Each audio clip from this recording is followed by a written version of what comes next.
Hey everybody, so I thought I would show my first edition Samantha cape and muff and hat. The gaiters are not first edition, they're from the early 90s. I've been collecting Samantha and Pleasant Company since the early 90s, off and on. I got into it really a lot in the 90s, and then I got really into it in about 2008, and then I got into it in about 2020. I get satisfied with my collection, and then I start collecting a lot of stuff again, and so recently it was kind of more hardcore, I guess. But this is the first edition cape because it has a blue lining and blue rickrack, the blue cord, blue lining. The muff is 86 with a long cord. The hat is not 86, 88 is when the winter stuff came out, sorry. And then the hat is also first edition. She is a first year Samantha, amber eyes and chip tooth. Can't really tell too much until you kind of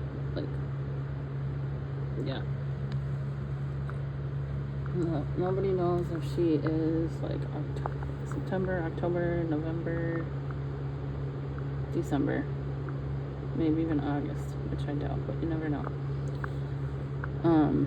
I also kind of wanted to make a video, some things that I have learned collecting these dolls,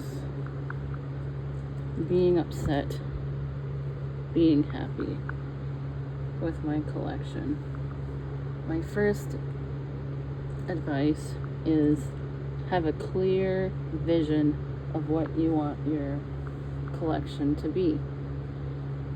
I did not do that because when you get into certain things, you're learning about what certain dolls look like in person, because you don't have a store by you, you're learning what some dolls look like.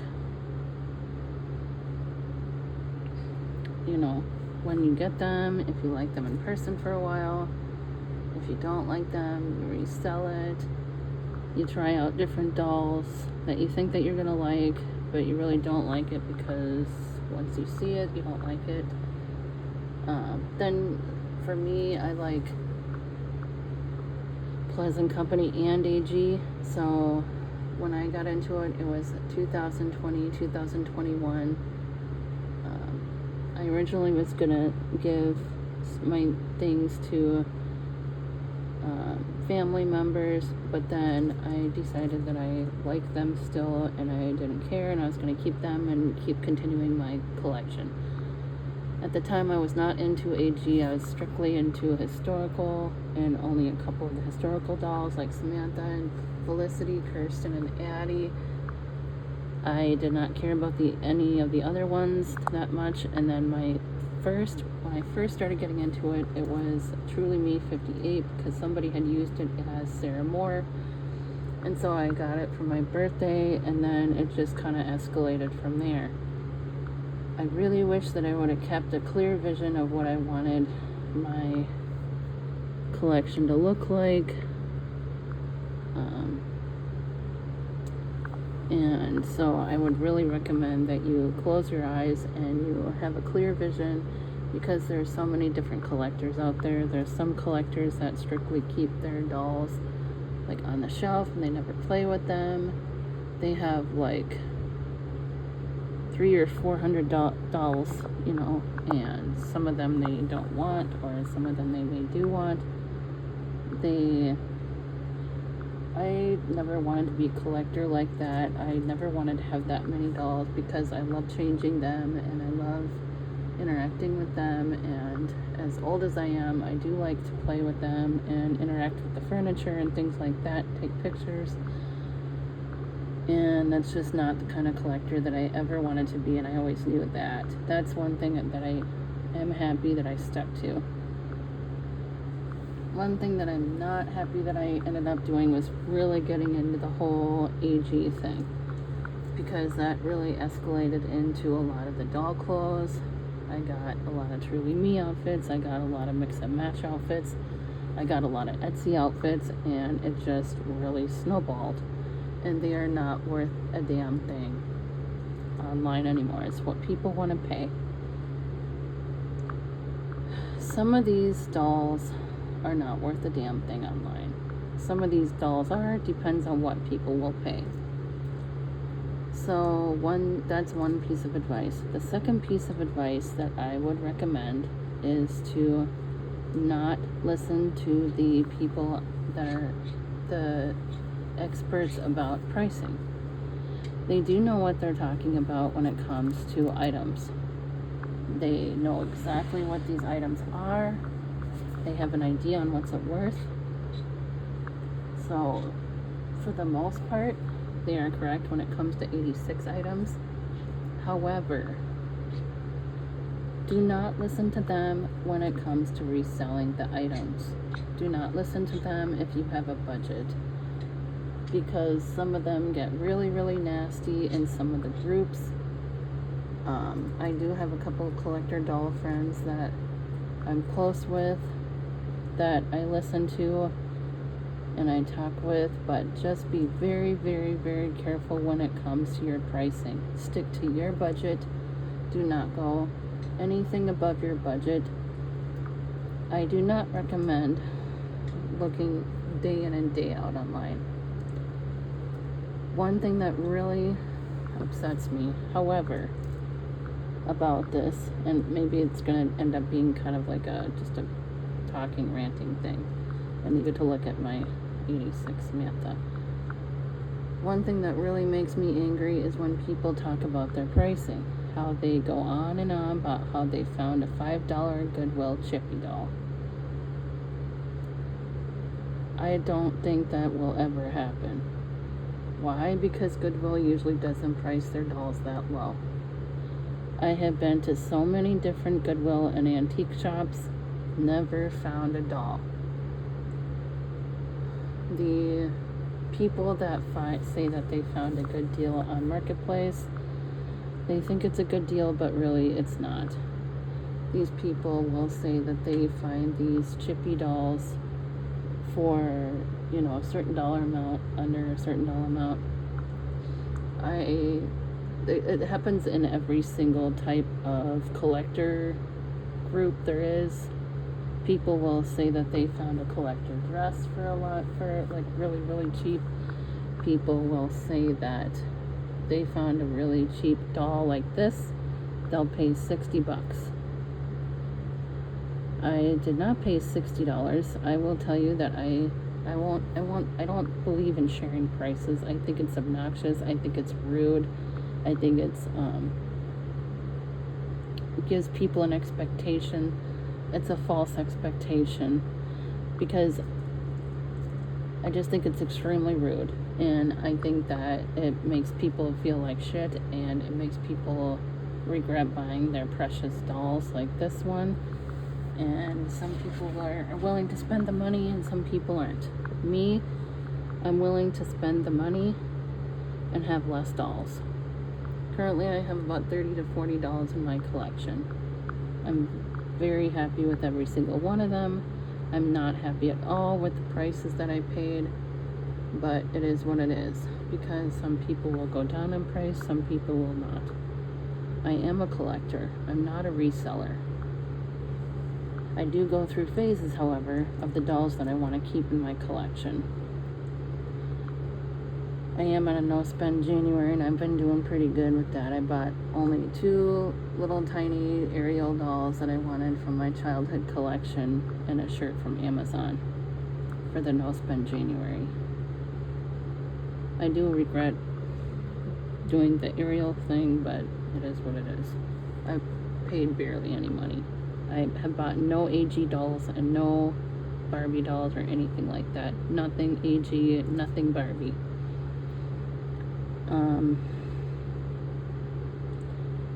So I just don't think that they should. People can obviously do what they want. Here's another thing that really upsets me. People that just now get into the doll community, and they go on YouTube and they go on and on about how they got their dolls. I hate to be specific because it is really upsetting to me, and I don't really want to call them out because I don't want to defame them, but at the same time, you cannot provide incorrect information. I would not go on YouTube unless if I knew for damn sure what I was saying was correct without getting it approved by an expert. If it's an actual first edition, 86, whatever you're going to call it online, people are going to take your word for it and they're going to believe you because they don't know anything different. I think it's a horrible thing to do. I got this verified by an expert, what to look for and everything else. I got my doll verified by umpteen amount of different people. Obviously it's clearly 86 because of the amber eyes and chipped tooth. I get very, very upset when people call an 86 doll, but it's not an 86 doll. Not chipped tooth, not big tooth, not amber eyed, not anything. You can tell the differences when you see them. I had no clue, so I was harassing some of these collectors and some of these experts for years before I actually bought a doll. Because I wasn't going to say that my doll's a doll without saying anything. It really ticks me off when people say that they have an 86 doll when it's actually from 96. They will say that their white body Samantha is from 86. Most likely not. There are tips and tricks to know. I would highly recommend joining a Facebook group. Be careful because some of them get extremely cliquey. They do provide excellent information, however, so just be very careful. But I would very highly not recommend going on YouTube saying that your doll is an 86 when it's not even a white body. It's just stupid. And it really upsets me too. I saw some videos, and I get that I don't have like the best voice, but some people you can't even hear them. And I don't like showing my face on YouTube because I'm not that egotistically maniac. I like to show the dolls. It's about the dolls. It's not about me. But my history in collecting has been very interesting. It's been very stressful. I am currently happy with my collection of dolls though, so I don't plan on selling them except for duplicates. But those are my huge tips and tricks for doll collecting. Have a very clear vision. Stick to your budget. You can listen to the experts on what the items are, but do not ask them about pricing. What you probably want to do is go on eBay or Mercari and see what the items sold for. Get your items verified by experts for sure. They have, in general, these chippy dolls are worth about $2,000 a piece or more. However, the prices change. Some people will sell them and they have no clue what they are to make a quick buck. They will sell an 86. I've seen an 86 Kirsten that is kind of in rough shape, but it's an 86 Kirsten. It was for $150 on eBay. I wanted to shoot myself in the foot. I've seen an 86 Kirsten for $100. Again, you want to shoot yourself in the foot. A majority of the time, I hate to say it, it will not happen to you. So have a very realistic, clear vision of what you want to spend your dolls on. In the collector world, these dolls are majority of the time going to be sold for about $1,000 to $2,000. If you don't want to pay the price, I would continuously do that eBay thing day in and day out. Most people don't really know what they have if they're selling on there. So you can keep your eye in there. Just know it may or may not happen for you. There was an 86 Samantha that was sold for $700, but it was not an amber-eyed Samantha. And some of these, like I say, I know this video is very talky. I'm sorry about that. You don't really get a whole lot of entertainment in this one, but it's one thing that has recently pissed me off to no end. I have gotten good deals on Truly Me dolls, just not these early dolls, these precious dolls.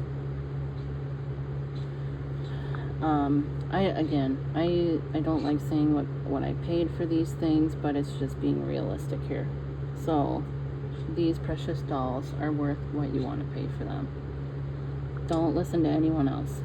If you have a budget for them, stick to your budget. If you don't have a budget, you're willing to pay for that, and you just want the doll, you don't care about the money, do that too. Don't listen to anybody else about pricing. You most likely will not get that doll for $5.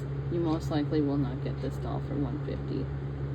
You may, if you are obsessed with online, but I just get really upset when people say that, because to me, when people pay this much money for them, it's insulting.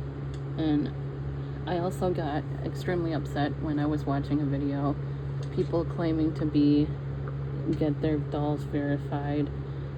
And again, I'm not going to call it who it is, but you probably know who it is. It's not a very popular YouTuber,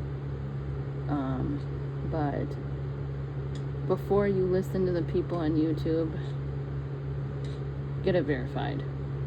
Get it verified. Do not spend top dollar on something that's not even real.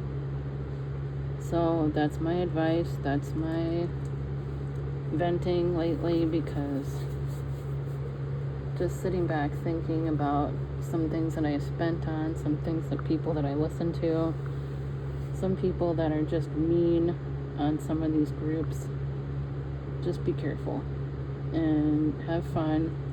Don't get stressed out. Don't make it a thing. Do not buy dolls for the popularity of it. I would highly recommend buy dolls that you strictly want and that you make a connection with. Some people are very much collectors and they just want the doll. They don't care about making the connection because they don't interact with the dolls. Also, have a clear vision of what you want to do with the dolls. It will make your life so much easier. After this long of collecting, I wish I had known these things. Thank you. Have a good day. Bye.